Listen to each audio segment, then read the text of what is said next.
For CO2 capture from humid flue gases, pressure swing adsorption technology offers significant energy savings with respect to conventional amine absorption technologies. Two important candidate adsorbents are 13X Zeolite and CAF20. 13X Zeolite is a cation exchange fungicide zeolite with sodium extra framework cations. Per unit cell of 13X zeolite, we have 106 atoms of silicon, 86 atoms of aluminum, and 86 extra framework sodium cations, yielding a silicon to aluminum ratio of 1.23. The CO2 congregates around the extra framework cations, and such congregation effects result in thermodynamic non-idealities for separation of CO2 nitrogen mixtures. My talk today is on the influence of the presence of water on the CO2 capture characteristics. And I wish to compare the performance of 13X zeolite with CAF20, which stands for Calgary Framework 20. This metal organic framework has gained considerable attention in recent years after the publication by Shimizu and co-workers from the University of Calgary, University of Alberta, the Svante Corporation, and the DASF Corporation. See also the paper by Nguyen and Rajendran on the CO2 water absorption characteristics. I have other presentations on CAF20, on 13X zeolite, segregation and congregation effects, and the failure of the IAST. All of these can be viewed on my YouTube channel. Let's start the discussions by first comparing CO2 nitrogen separations using these two adsorbent materials. Wilkins and Rajendran published experimental data for adsorption of mixtures of CO2 and nitrogen in 13X zeolite at a total pressure of 97 kilopascal and temperature of 296 Kelvin. The experimental data were obtained for varying amounts of CO2 in the bulk gas mixture. Here is a plot of the experimental data. The component loadings of CO2 are indicated by the red circles. The component loadings of nitrogen are indicated by the blue triangles. The IAST predictions for the component loadings based on unary isotherm data are indicated by the dashed lines.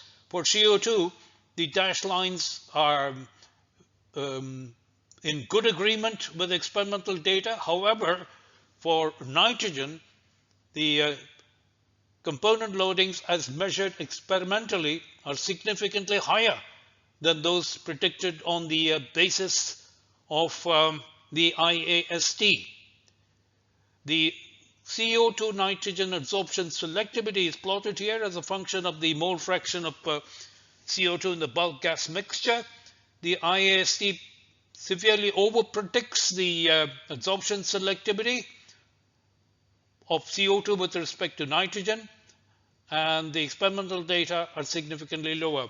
The continuous lines in the graphs here and here are the calculations based on the real adsorbed solution theory. In order to rationalize these results, we conducted configurational bias Monte Carlo simulations for CO2 nitrogen mixture adsorption under conditions similar but not precisely identical to those in the Wilkins-Rajendran experiments. These CBMC simulation data are available in the ACS Omega publication from 2020 that is cited here. The experimental data, the CBMC simulation data are presented here, and the CBMC data are compared with the calculations of the IAST. As is the case with the Wilkins-Rajendran data, the CBMC simulations also show that the IAST severely overpredicts the absorption selectivity of CO2 with respect to nitrogen, and we need to introduce activity coefficients in the RAST formulation to capture quantitatively the CBMC data on component loadings and selectivities.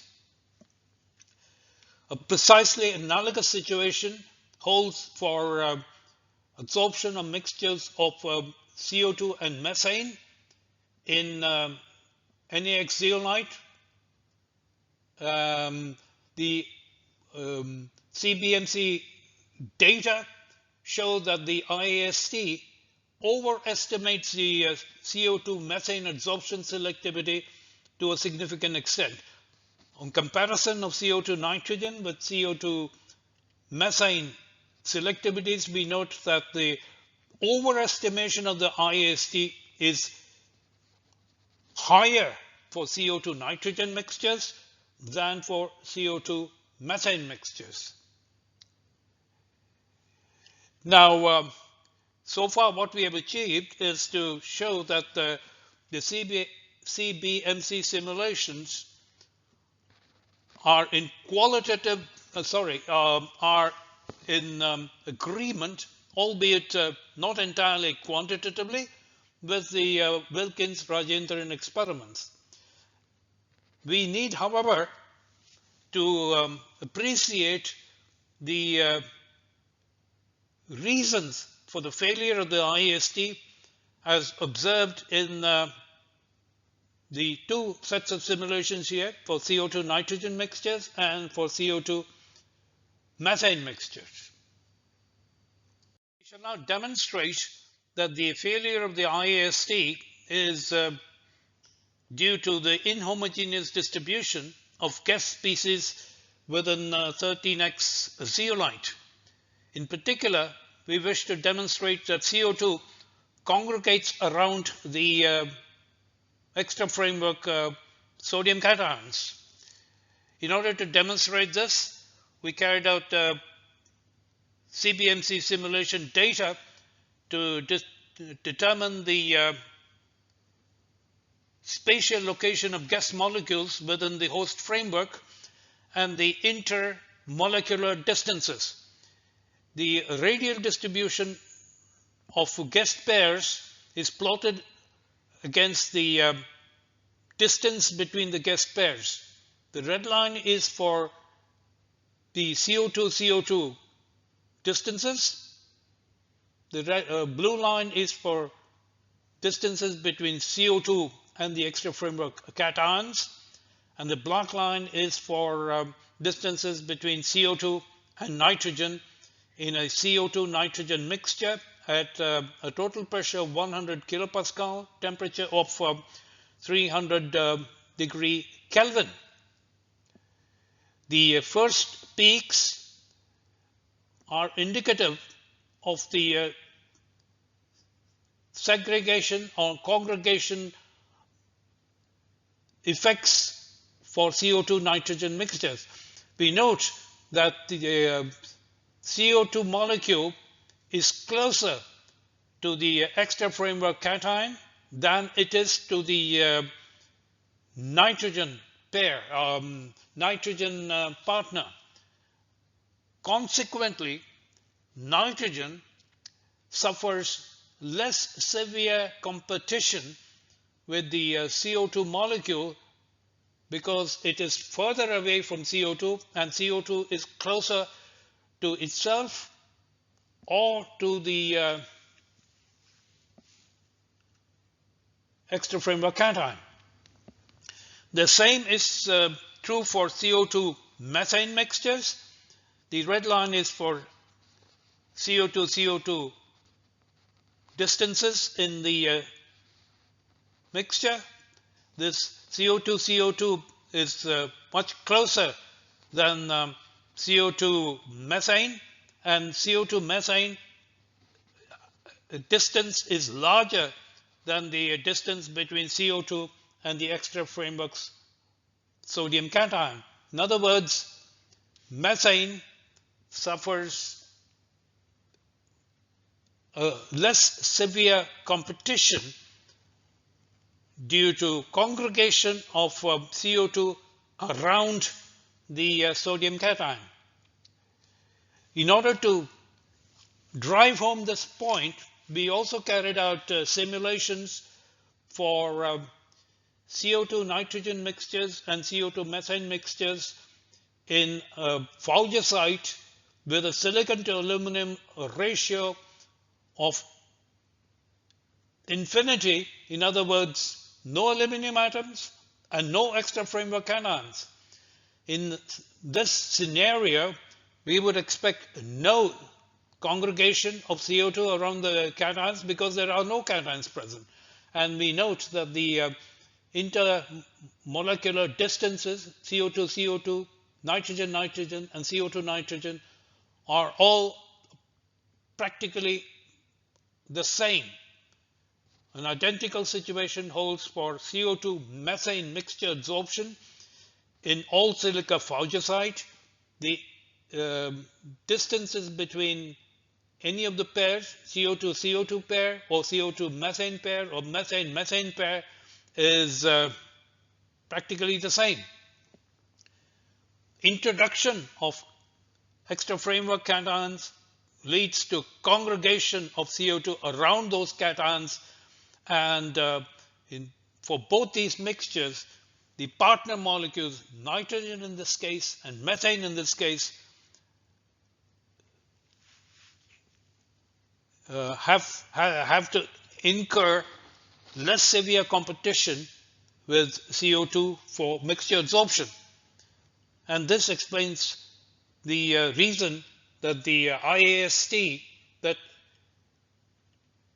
presumes or assumes a uniform distribution of adsorbates overestimates the adsorption selectivity. Let's turn our attention to the adsorption of mixtures of carbon dioxide and nitrogen in CAF 20. The experimental data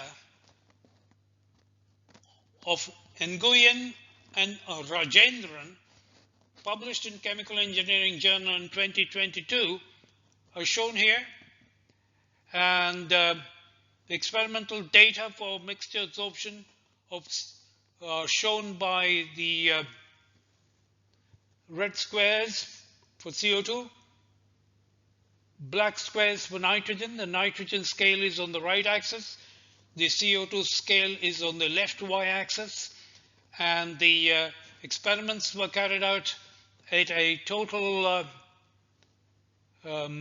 pressure of 97 kilopascals and a temperature of 295 degree Kelvin. The IAST estimates of CO2 loading and nitrogen loading are shown by the blue crosses.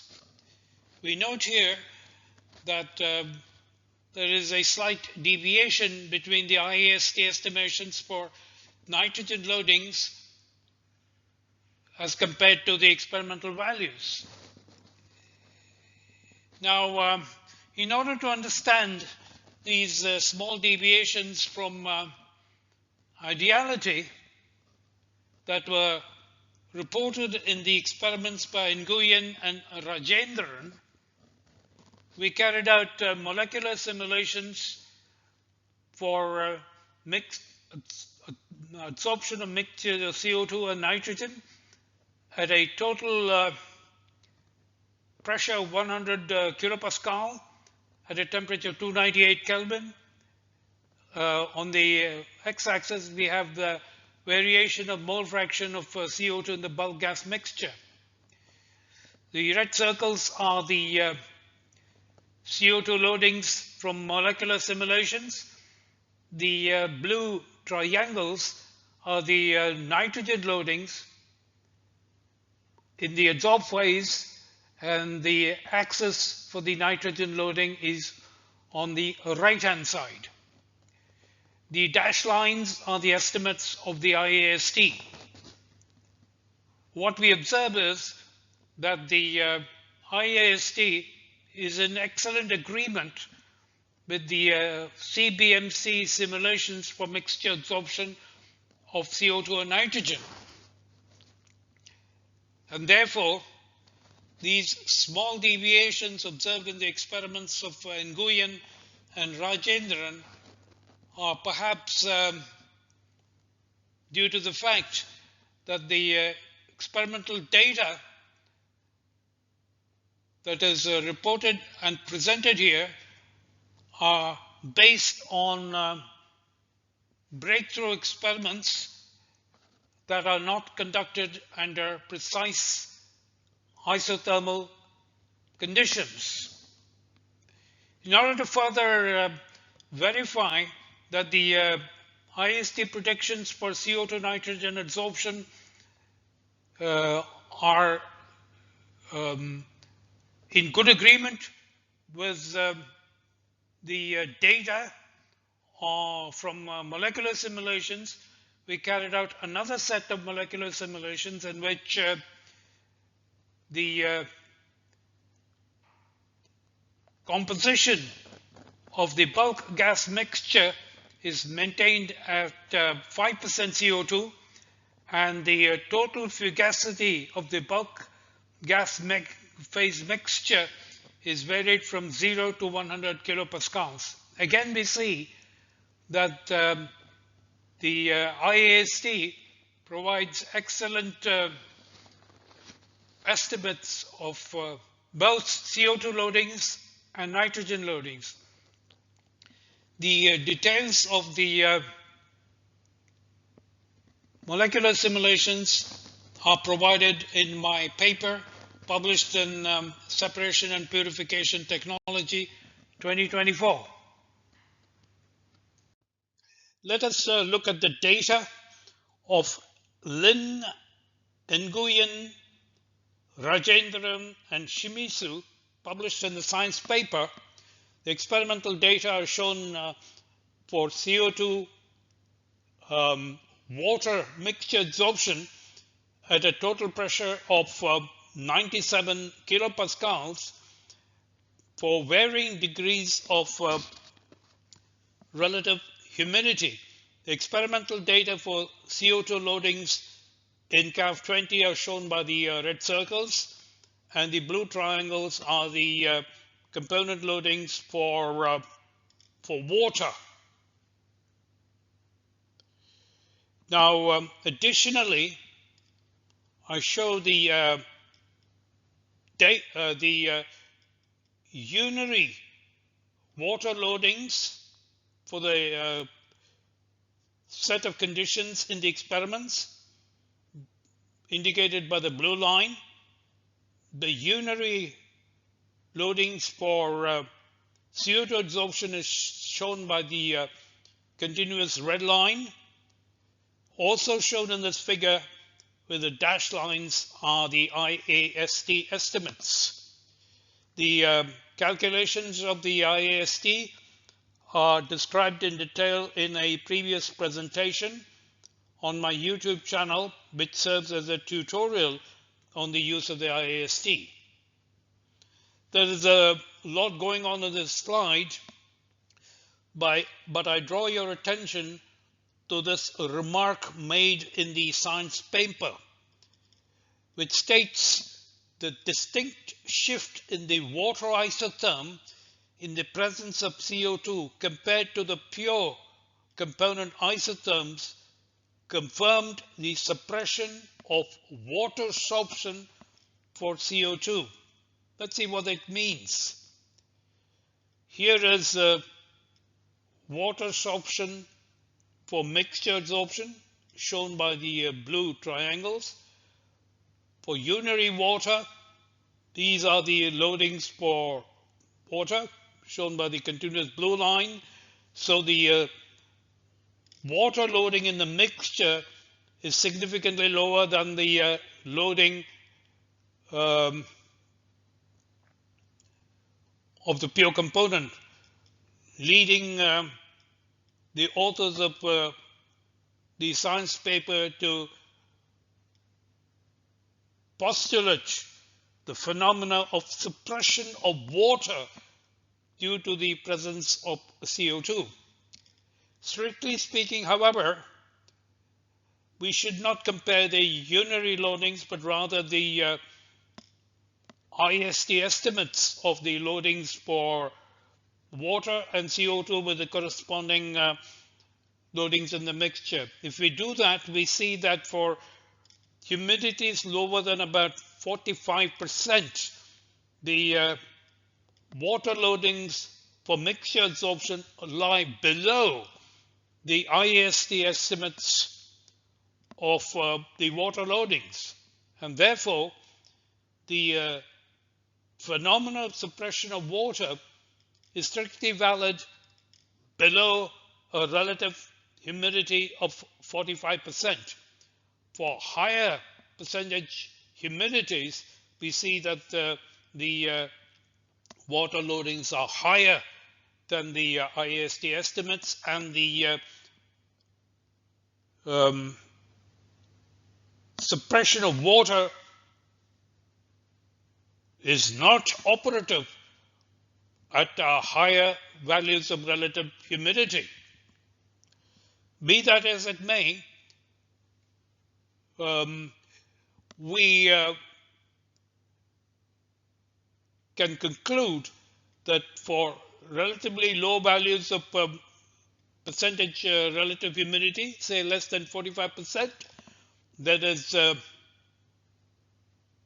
suppression of water, and this is a persuasive advantage for use of CALF 20.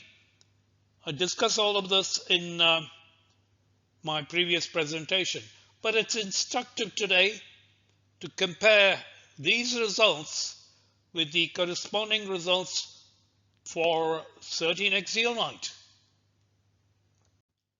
The graph here on the left-hand side presents the data on CO2 water competitive adsorption in 13X Zeolite at conditions almost identical to those used for CALF 20. The data here is from Wilkins and Rajendran in the journal Adsorption, published in 2020. There are important differences between CO2 water competitive adsorption in 13X Zeolite and those for CALF 20. Firstly, we note that the experimental data for water loadings indicated by blue triangles, the CO2 loadings are indicated by the red circles, are in reasonably good agreement with the IST estimates. In a future presentation, I will explain to you how these IST calculations were performed. But there are some important points to note. Firstly, that the unitary water loadings indicated by the continuous blue line and the IAST calculations for water loading practically overlap each other and agree with the experimental data, which suggests that the adsorption of water in 13X zeolite is significantly stronger than that of CO2, and CO2 loses the competition with water adsorption, and there is no hint of any suppression of water adsorption due to presence of CO2, as is the case for CAF20. Remember from my remarks on the previous slide, I said for relative humidities less than about 45%, water adsorption is suppressed by the presence of CO2. I will explain that in a future presentation. There is no such suppression for 13X zeolite. Another point to note is that the water loading is of the order of 17 to 18 moles per kilogram compared to loadings of about 8 moles per kilogram for CAV20. So a significant of water gets absorbed by 13X zeolite, and this is not a desirable feature. So from the point of view of CO2 water competitive adsorption, one would conclude that CAF20 is to be preferred to 13X zeolite. There are a number of loose issues that need to be tied up, and that is the reasons for the failure of the IAST. All of these will be discussed in a presentation to be made a few months down the line. For now, I would like to conclude by saying that for CO2 capture from humid flue gases, it appears that CAV20 has some significant advantages over 13X zeolite.